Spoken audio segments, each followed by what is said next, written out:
الحمد لله رب العالمين الرحمن الرحيم إله الأولين والآخرين وأصلي وأسلم وبارك على نبينا محمد النبي الأمي وعلى آله وأصحابه أجمعين. We have reached to Ayyam Tashriq, the days of Tashriq. Tashriq, those days, comes immediately after the Eid. The Eid in the 10th of Dhul-Hijjah, and in the days of Tashriq, as we have mentioned yesterday, the days of Tashriq, and it comes the 11th and 12th and 13th of Dhul-Hijjah. Arafah, the 9th, and then the 10th, the day of Eid, and 11th, 12th, 13th, the days of Tashriq. Rasul sallallahu alaihi wasallam mentioned the hadith, he said, the days of Tashriq. We're going to explain what Tashriq means. The days of Tashriq, days for eating and drinking. And there's another mention, and dhikrillah, or dhikrin lillah, to mention and remember Allah subhanahu wa ta'ala by glorifying Allah subhanahu wa ta'ala, saying subhanallah, alhamdulillah, or Allahu Akbar, Allahu Akbar. Mainly, mainly to say Allahu Akbar, Allahu Akbar, Allahu Akbar, la ilaha illallah, Allahu Akbar, Allahu Akbar, lillahi alhamd, right after every single obligatory salah. So it said, days Tashriq, days of eating and drinking and making dhikr to Allah subhanahu wa ta'ala, as we have mentioned, right immediately after Salat Fajr, the day of Arafah, all the way till Asr, the day of the 13th Hijjah, we do dhikr immediately after the Salah, after each Salah. So those days are, Allah subhanahu wa ta'ala have mentioned those in the Quran. It says, وَاذْكُرُوا اللَّهَ فِي أَيَّامٍ مَعْدُودَاتٍ. It says, remember Allah subhanahu wa ta'ala, those days, number days, which is the days of Tashriq. He says there's no different opinion. Those they were mentioned. So Taqra wa fihim ma'dudat.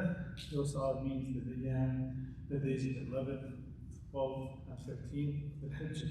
Shows when Allah mentions something in the Quran to get our attention, to utilize it in the best way to make us closer to Allah subhanahu wa ta'ala. So the days of Tashriq, why they call those days Tashriq? As you know, back in the days, there's no fridges, no place to keep the meat. They call tashriq, they cut the meat in strips or something, like they lay it in the sun to dry it out, so that you eat it later on. As a matter of fact, there's a way they do it right now. They jerk and things like this, right? Am I right? Is it the same method? Yeah, dry meat. Dry meat. So same thing with it, back then. Everyone slaughters, it's too much meat. So those days when those days of Eid, we call them. As you know, Eid al-Fitr is one day, the day 1st of Shawwal. And this Eid, all the way till the 13th, 10th, 11th, 12th, 13th. 13th, of course, till Maghrib. The month Maghrib is done. So Asr included.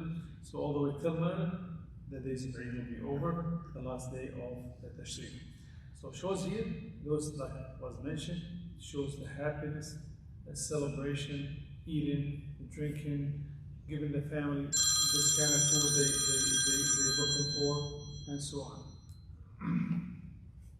So those days, Allah, to show the obedience and the happiness, and you be rewarded for the day of for being shown happiness in the day of Eid. And however, but those days, subhanAllah, many people they are so, as in Ramadan, people like into the masajid, fasting, Taraweeh, and Qiyam, and charity, and so on. The moment Eid comes, everything's different. So subhanAllah, same thing with this one. MashaAllah, a lot of people are fasting nowadays, doing extra things, come to the masjid, making salah jama'ah, as you see, MashaAllah, there's and everything. But the day of Eid, subhanAllah, people, they basically, they're not as energetic as before the days of Eid. Those days of ta'ah, they to obey Allah subhanahu wa ta'ala also as the other days, as when you hear the ayah, وَاذْكُرُوا اللَّهَ فِي أَيَّامٍ مَعْدُودَاتٍ, and mention and remember Allah subhanahu wa ta'ala in those days. Of course, as you see, the Eid to show your family members, the children, and yourself even to wear the best of clothes and so as we have mentioned. This is part of the deen. You be rewarded as long as you have the intention that you are doing this for the sake of Allah subhanahu wa ta'ala. And those days, as we have mentioned, besides eating and drinking, also the Shaykh is saying basically, subhanAllah, always mention even with the food. Then don't forget when you say Bismillah, when you finish say Alhamdulillah, And we hear this is a beautiful thing. That's Allah subhanahu wa ta'ala will be pleased with the abd if he says Alhamdulillah after he eats. This is and Allah will be pleased with you if you say just Alhamdulillah. He gives you everything, just say Alhamdulillah. Imagine the mercy of Allah subhanahu wa ta'ala, how vast it is. When you say Bismillah and so on. One of the sunnah, if someone forgot to say Bismillah in the beginning of the food, he can say in the middle whenever he remembers Bismillah fi awwalihi wa akhirihi.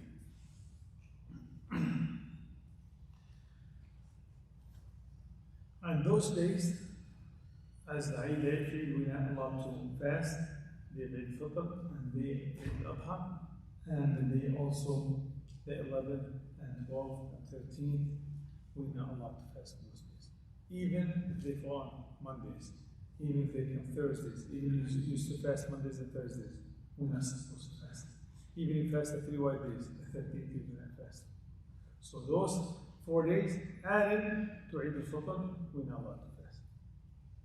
So this 5 days is haram to fast. At the strongest opinion, that we're not supposed to fast in these days. So of course we cannot single out Friday or Saturday, unless it's like this Friday, we're just going to remind inshallah, unless this Friday falls on Arafah, then you're allowed. Friday falls on Saturday, you're allowed to fast that day because your intention not to fast Friday or Saturday, your intention to fast the day of Arafah. So because this hadith, we should not single out Fridays. We should not single out Saturdays as fasting, unless that for example, the day of Ashura, the day of Arafah, things like this, we are allowed to fast those days, inshallah. And this month, the last month, the lunar calendar, the Hijjah, as you know, Shawwal, Al-Hijjah. Then, after that, the new year starts with the month called Muharram. Before we talk about Muharram, think about here a few things about this days, how fast it goes by. Ramadan began for 2 months already. Shawwal and Al-Qa'dah. 2 months, and this now, 2 months and 6 days. Been gone for 66 days. Look how fast the days goes. How fast the time goes by, subhanAllah. And Allah subhanahu wa ta'ala said, إِنَّ فِي اخْتِلَافِ اللَّيْلِ وَالنَّهَارِ وَمَا خَلَقَ اللَّهُ فِي السَّمَاوَاتِ وَالْأَرْضِ لَآيَاتٍ لِقَوْمٍ يَتَّقُونَ. So those Allah subhanahu the way He created day and night. So meaning going so fast, day after day after night, alternation, back and forth, subhanAllah, so quick. This is ayat.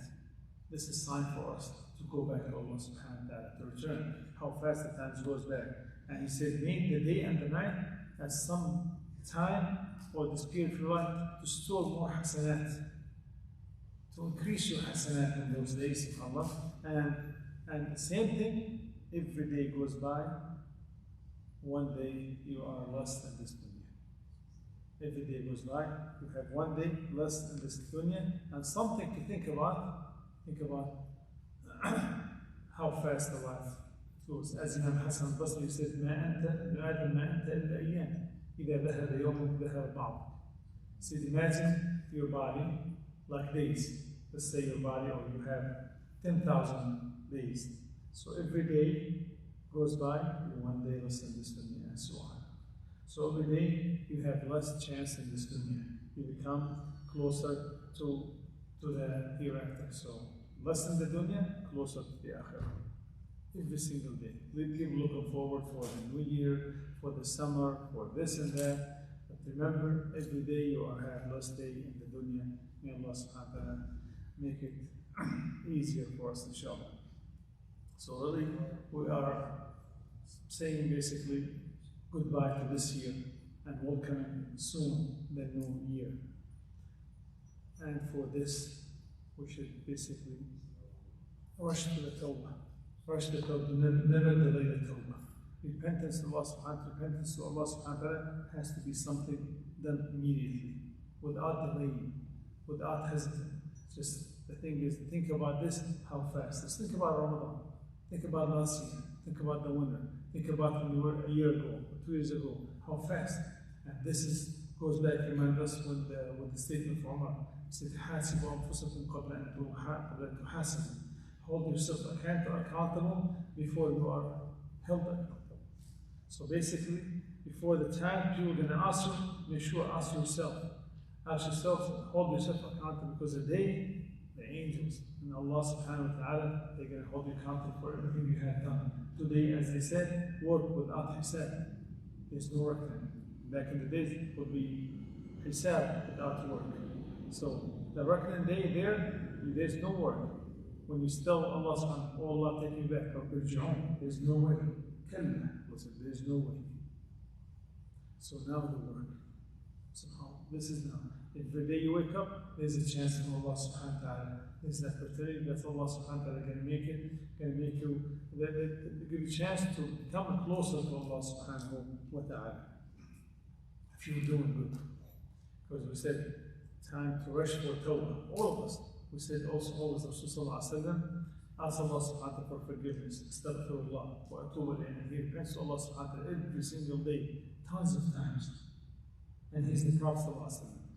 So even if you're upon the straight path, you should ask Allah subhanahu wa ta'ala for steadfast.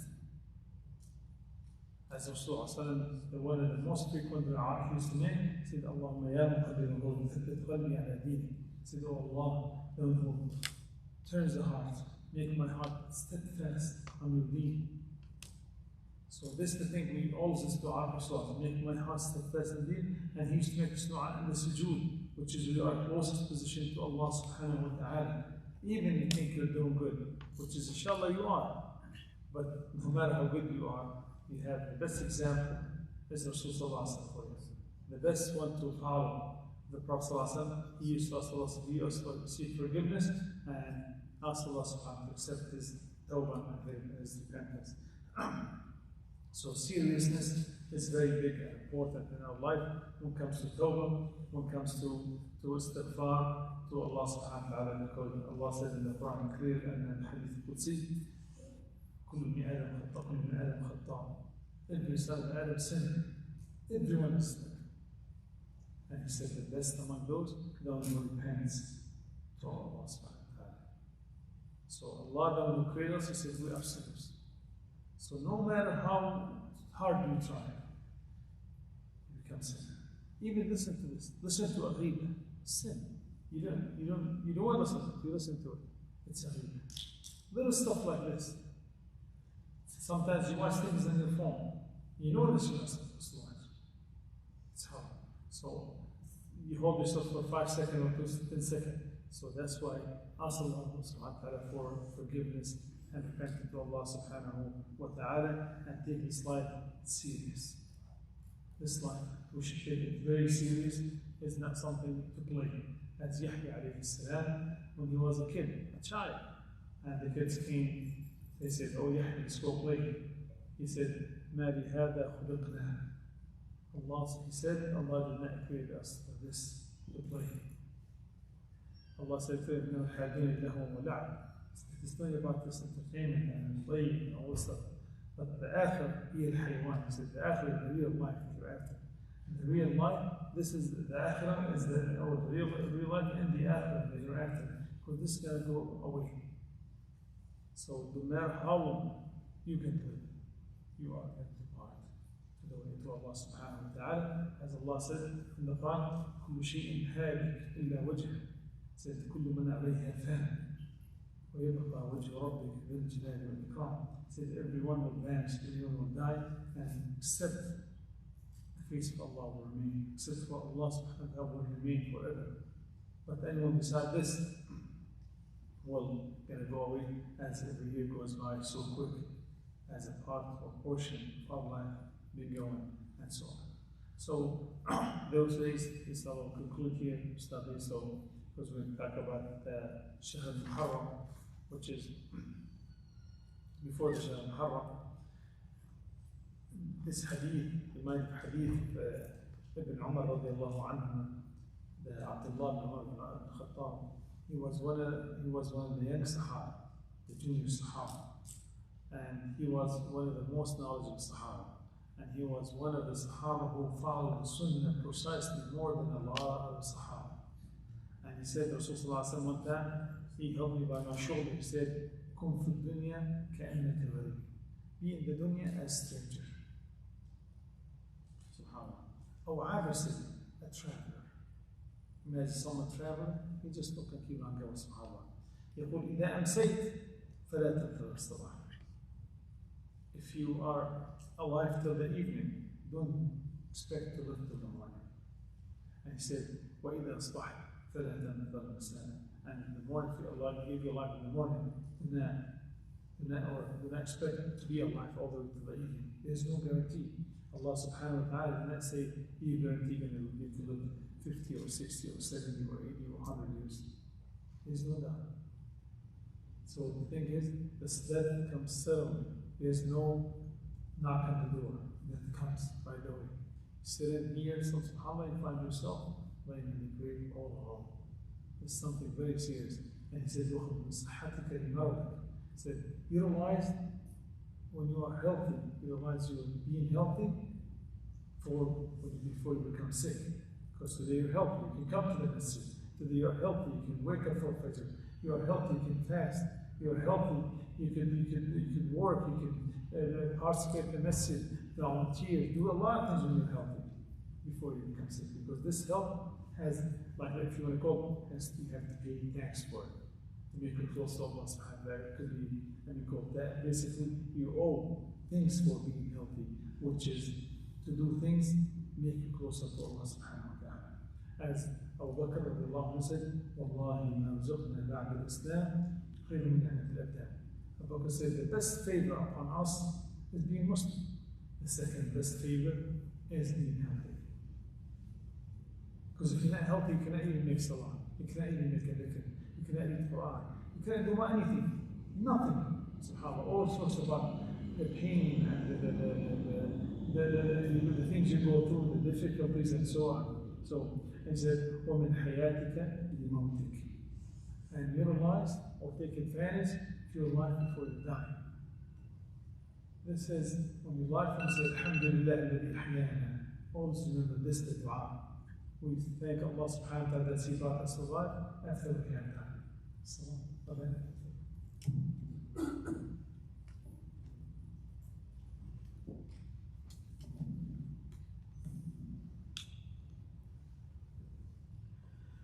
Allahu Akbar, Allahu Akbar, Allahu Akbar, Allahu Akbar. Ashhadu an la ilaha illallah.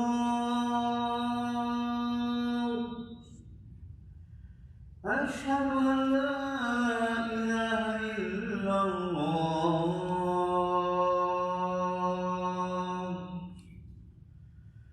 أشهد أن محمدًا رسول الله.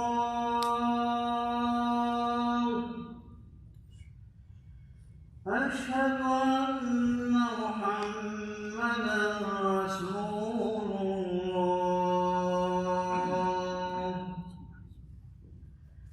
حي على الصلاة.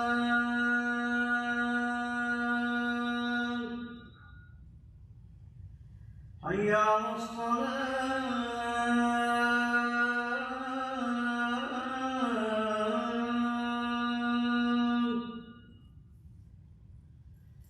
حي على الفلاح.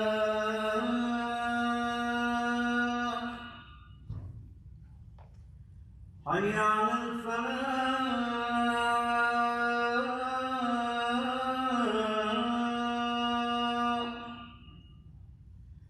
الله أكبر، الله أكبر. لا إله إلا الله.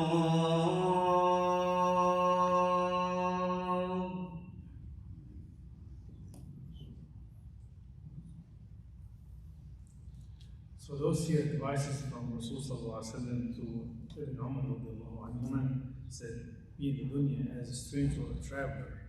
So it's something, you can imagine you go from here to wherever, any country or a different state or city. So you're there, you take a little bit of stuff with you. You're not going to be there forever. Something only small. So do not build palaces. Do not think you're going to be here forever. You're just a traveler. When you travel, you're not going to take your bed with you. You're not going to take 20 pots with you. You're not going to take like a sugar and cream and whatever, huge box of coffee and so on. Take a little bit of stuff here and there. So the thing is, you are traveling. The same thing with you in the dunya. You are traveling. Try to not to involve yourself in the dunya so much. Don't let the dunya fool you. So the dunya is going to go, subhanAllah.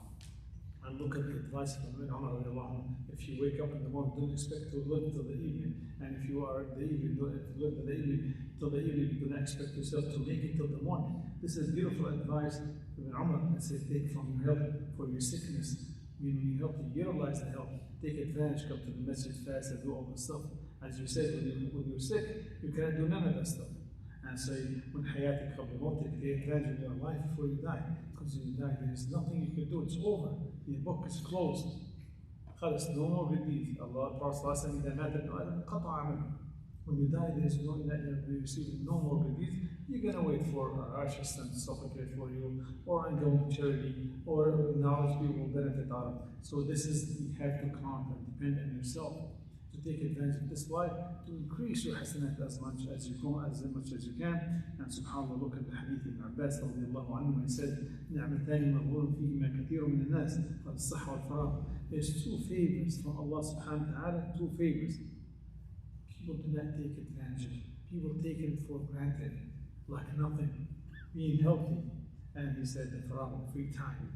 It's two favor, huge favor. Don't take it for granted you are healthy. That's guaranteed you're going to be healthy. Don't take it like,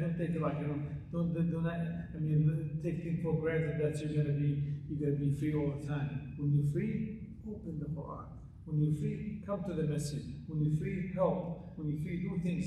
So this is a chance. Allah made you free to take advantage of this. Allah made you healthy, gave you the help to utilize it in the best way, not to waste it. Not to waste it. This is a favor from Allah subhanahu wa ta'ala. He said, Na'matan. Allah called two favors. Allah subhanahu wa ta'ala. People do not even think and do not pay attention to it. They take it for granted and start helping. Alhamdulillah. Okay. So what did you do? You eat too much? You play too much? That's what they need helping? Just to have fun too much?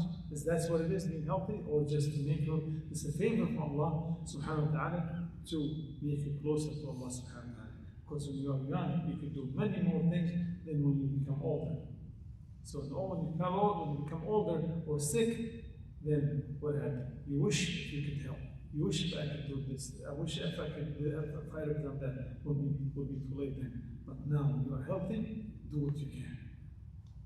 Do as much as you can before it's too late. You have time, especially shabab. You have a lot of time. You think you're busy, but there's no comparison when you have wife and children and work and obligation and social activities and all this stuff become like 20 times busier than now. Even though you think you are busy, but later on you can become way busier than now. So utilize that. This is what will make you closer to Allah subhanahu wa ta'ala, and this is something big in Islam to take advantage of. Inshallah, we'll stop right here. We finish, inshallah, the year. Allah gives us a life. We'll continue with the month of Muharram as one of the last verses in this book, in this note, inshallah, and the virtues of Muharram and so on. If you have a question, please go ahead, inshallah.